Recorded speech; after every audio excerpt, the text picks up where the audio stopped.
What if I told you that all you had to do was change one simple habit and you can reduce the time that you spend on household chores by half? All of the washing of dishes and clothes, all of the laundry put away, your house sparkling clean, and it taking half the time that it does now. Let's talk today about a simple but life-changing habit that I have learned about recently, and I'm really excited to share with you.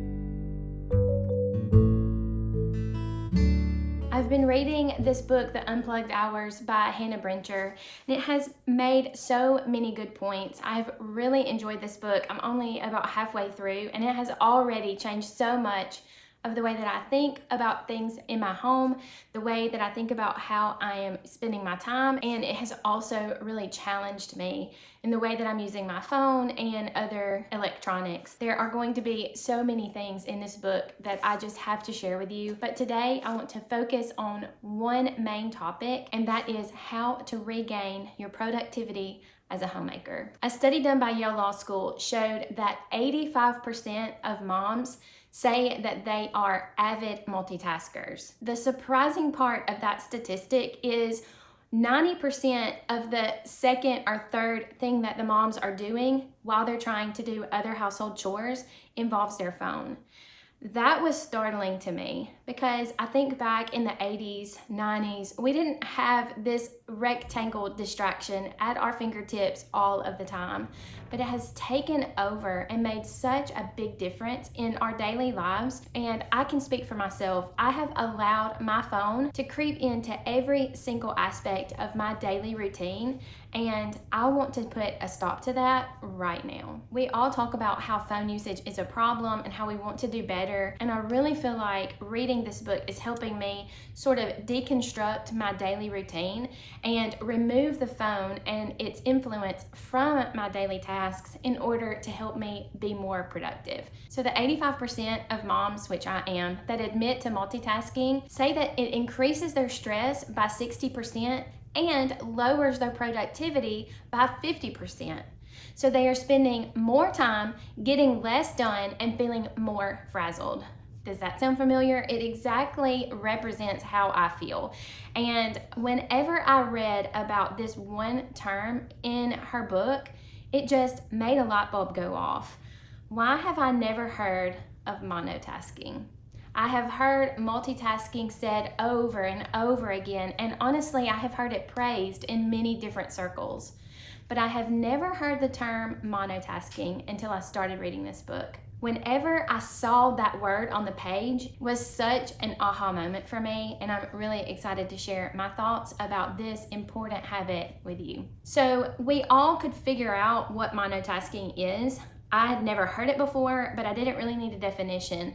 Obviously, monotasking is doing one single task at a time and not allowing other distractions to feed into our productivity or our focus, allowing us to be zoned in on the task at hand, feeling more productive and feeling more fulfilled when we finish that task. Although we feel like multitasking, doing 18 things at once, is a virtue, we all really know the frazzled, worn out, tired feeling that we have at the end of the day when we have tried to get all the things done but never even marked one thing off of the list. I am a habitual list checker offer. I love to make those check marks or mark a line through any task that I have completed. I will even literally go back and write down the things that I have done before I started writing my list so that I can feel like I have been productive during the day. Nobody wants to feel like you are not getting anything done, but so many times at night when I am reflecting over the day that I've had and the things that I have gotten done, I can feel so much disappointment and discouragement because I really cannot think of 2 or 3 tasks that I actually was able to complete. That is destructive to your mindset. That is very discouraging, and I think that I have figured out the answer. Now that we've introduced the concept of monotasking, let's talk about some of the ways that it can really make a difference in our daily lives.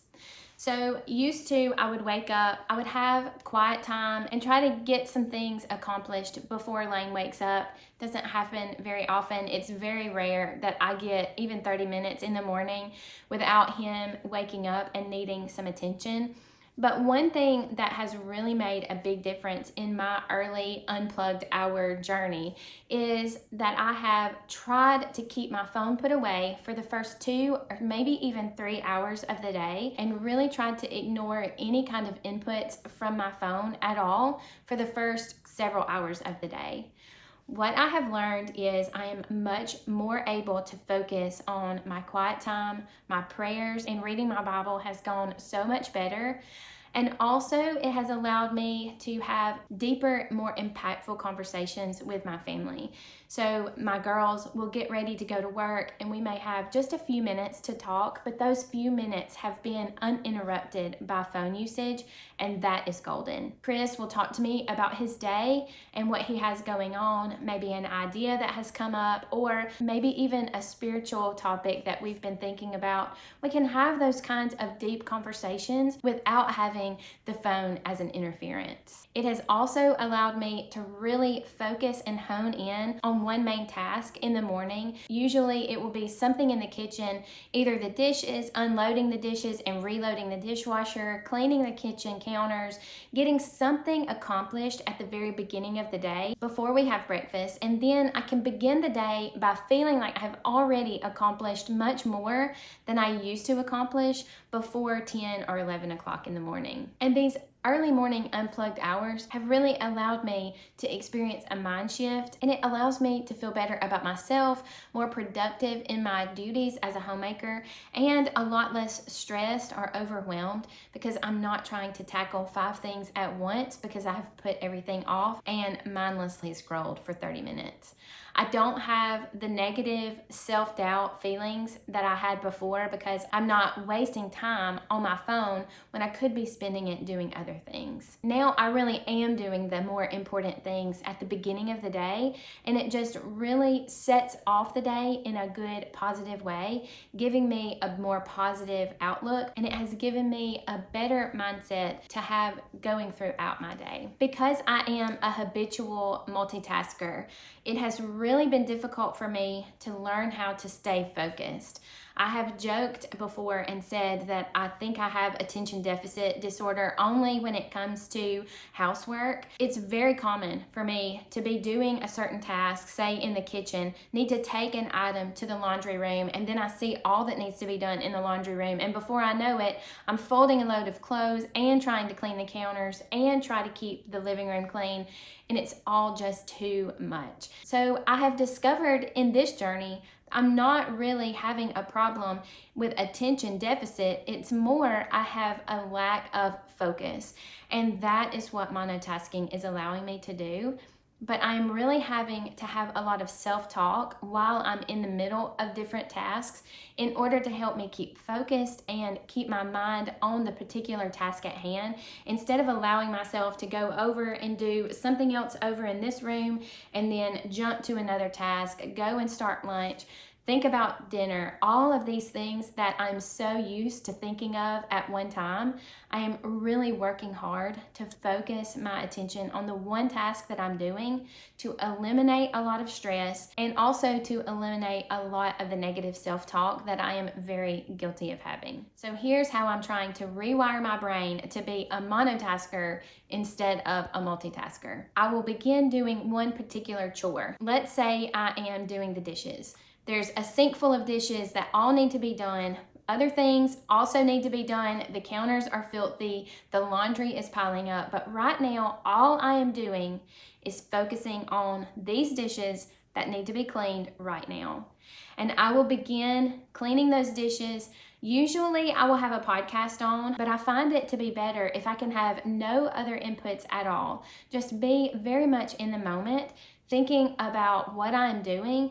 And going a step further, I have begun having a self-dialogue saying what is the task at hand and why this particular task that I'm doing at this moment is valuable, worthwhile, and an important part of my day. So while I'm washing the dishes, I have begun creating an internal dialogue with myself sort of encouraging myself about what I'm doing, trying to stay focused, and also why what I'm doing is important and valuable. And that, I think, is an essential part of this monotasking habit, is to make myself feel valuable and useful, even if I'm doing one thing at a time. For example, if I'm washing the dishes, I will say to myself, right now, I am washing the dishes. I know that that sounds elementary, but it's really important, at least for me, to say to myself what I'm doing in order to prevent me from going and trying to do another task before this one chore is finished.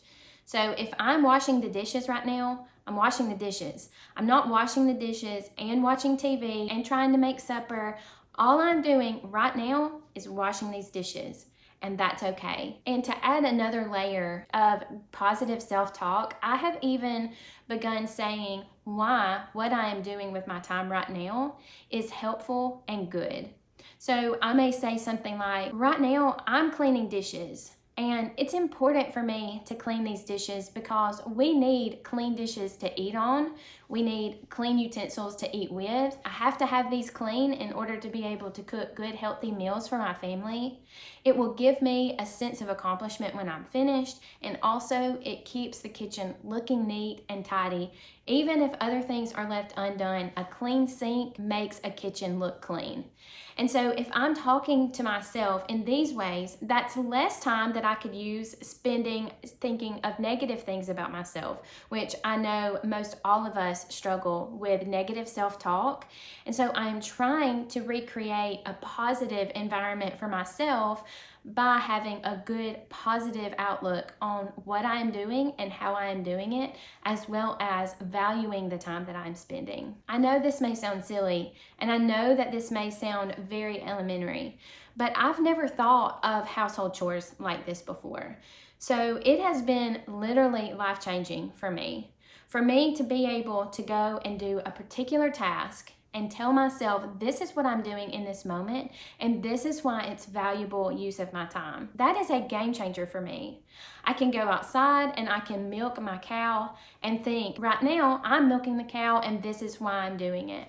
I can fold laundry and I can think, right now I'm folding the laundry and it's very important for me to do this, and this is why. And I am able to come up with more and more positive reasons to do the everyday mundane tasks that we have to accomplish all of the time. Now, sometimes I'm not having this internal dialogue. Sometimes I'm listening to a podcast or to a sermon. But a lot of times when I am not having that internal dialogue, I am able to use my other mental energy to think about solutions to different topics that I've really been struggling with recently. What I ought to do for a particular person that is having a struggle right now. How am I going to serve my family better in the coming week? Things that I really need to be focused on, things that I really need to use my mental energy for, are now able to have an open space in my mind without a million different inputs to distract and quiet them. It's so interesting to me that the times when we are just doing those mindless tasks, those are the times when I can really come up with good solutions to difficult problems, or when I can come up with really good ideas. Even for a YouTube video, if I am doing something with my hands and it's not really taking a lot of mental energy, those are the times when I'm able to come up with the best ideas and the best solutions to problems. Taking on this habit of monotasking really is opening up our minds and giving them the space and the freedom to creatively explore all of the different options that are available to us and think about the ways that we can make good, positive changes for those around us and in our own lives without feeling a load of stress about all of the things that we're not able to get done today. Okay, I've yammered on about that plenty long enough. So let me give you a couple of ideas about how you can begin monotasking in your own life. I've already talked a little bit about what I do in the morning, and I really think that that is a good place to start. Maybe just cordoning off a couple of hours during the day. If morning doesn't work for you, Find those 2 or 3 core hours of your day that will help you to be most productive. And that, I think, is going to give us the framework in order to be less attached to our phones and more focused on the tasks at hand. I think the phone companies and all of the apps are designed to keep our attention longer and longer. And a lot of the notifications, a lot of the screen settings, all of those things can be very distracting to our minds, and it can really break any kind of focus that we have established with our monotasking attempt. So finding a spot in your home where you can put your phone away, out of sight, but you can still hear important notifications or phone calls coming in, that is a really good way to sort of trick your brain into learning how to be less dependent and less reliant on your phone. One thing that I do is set personalized text alerts on all of the important people in my life. So each one of my family members has their own text notification sound, and that has allowed me to sort of differentiate the urgency of a message or a text that is coming in. If it's just the normal ding of a normal text message, I don't have to be urgently going and checking my phone to see who that was, if it was important. I know the different alerts of each one of my family members, so I know that if they are sending me something, it is something that's more important, more urgent, and so I will go and check the phone more regularly when I hear those alerts rather than just a regular text sound. You can also really eliminate a lot of those screen notifications by going onto your settings and scheduling in a set time for all of your notifications to come in if they are not urgent or important. That really helps to keep your focus on the particular task at hand, and it eliminates any kind of unnecessary notifications that are coming in that will break our focus. Another way that you can avoid your phone being a distraction while you're trying to learn to monotask is to set your phone on the charger in another room while you're doing a particular task. So let's say you are working with your child on their homework assignment or giving them a bath, and the tendency is for you to pick up your phone while they're doing something that you're not really engaged or involved in. If that is you, because that is me, go and put your phone to charge in another room while you are doing this particular task.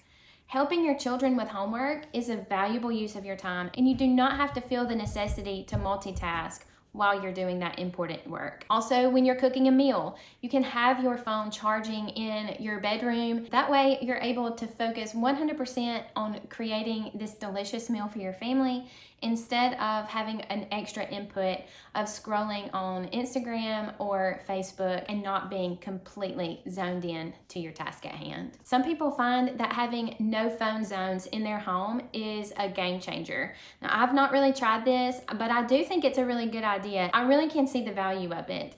Sometimes I wish that things were like they were when my grandmother was alive and doing her homemaking. I think about those times so often in the 40s and 50s when people didn't have the kind of distractions that we have now. They had radios, that was about it, and maybe the radio would be going on while you were doing a chore. It wasn't something that was in their hand and giving them constant notifications to divert their attention and to distract them from the task at hand. I think that if we can have those no phone zones in our home, it will really make a big difference. And I'm really thinking about implementing that for myself.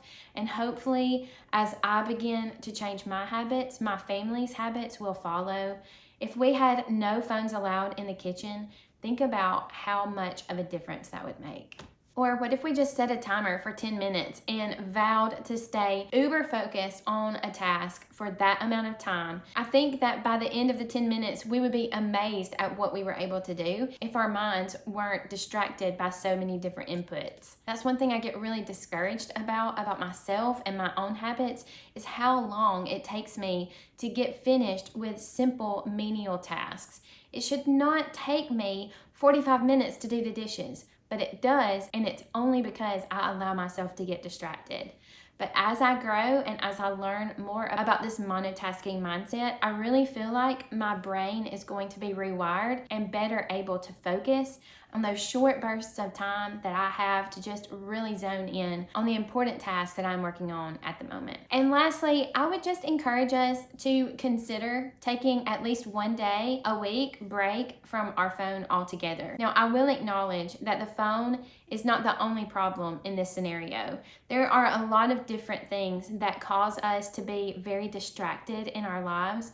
But I feel like the phone is, again, probably 90% of the problem. So if we can tackle that one problem that creates 90% of our issues, then I think we can feel better about the things that we are getting done and the amount of time that we're having to spend on them. So put your phone away for one day a week. You choose the day, whatever day works best for you. I have chosen to do it on Sunday. Sundays, at least for now, are days that my whole family are usually together, and other people will have a way of getting in touch with my family, even if my phone is completely turned off. So I haven't done it 100% yet on a Sunday, but I have been able to get 7, 8, 9 hours of good no screen time during the day on Sunday, and it has really, really helped me. I really feel like just entering into this phase of the Unplugged Hour journey, I have begun to feel less and less attached to my phone.